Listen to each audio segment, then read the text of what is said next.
Austriecii, când cucereau un teritoriu, făceau un censământ. Și au văzut că românii sunt 2/3. Și întrebarea împăratului Leopold a fost: ce facem cu valahi? Că nobilii sunt obraznici.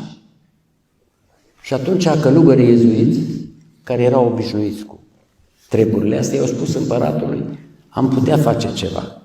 Ungurii, sașii și secuii nu mai revin la catolicism. Catolicismul era cea mai slabă dintre religiile recunoscute.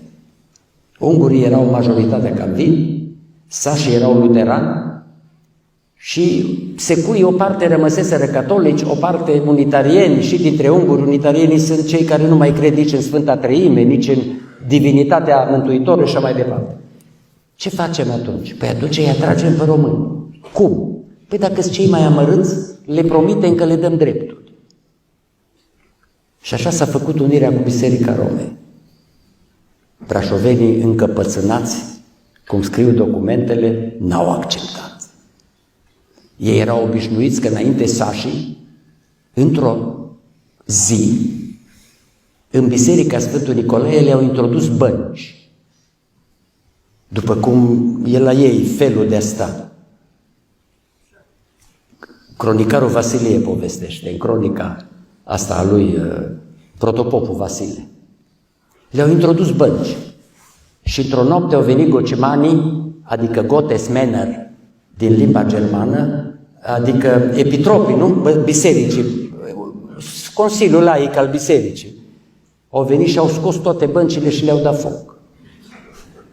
Și când au fost întrebați de ce, dacă e să dăm crezare unei mărturii mai târzii, au zis așa: voi aveți alte obiceiuri.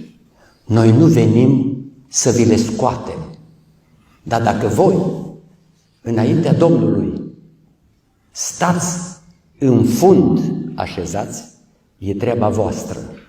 Noi, înaintea Domnului, stăm în picioare. Și treaba asta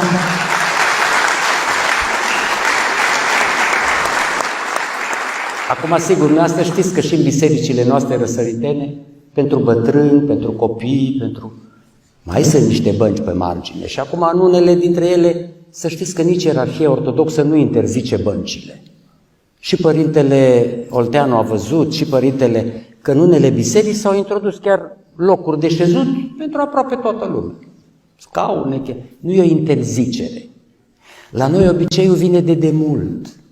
De când omul era cuvincios și bine crescut și considera că înaintea Domnului poți să stai în picioare sau în genunchi, dar nu așezat așa cum stai când mănânci. Că la slujbă mănânci spirit, nu mănânci mâncare. Și când mănânci duh sau spirit, e bine să stai ori în genunchi, ori în picioare.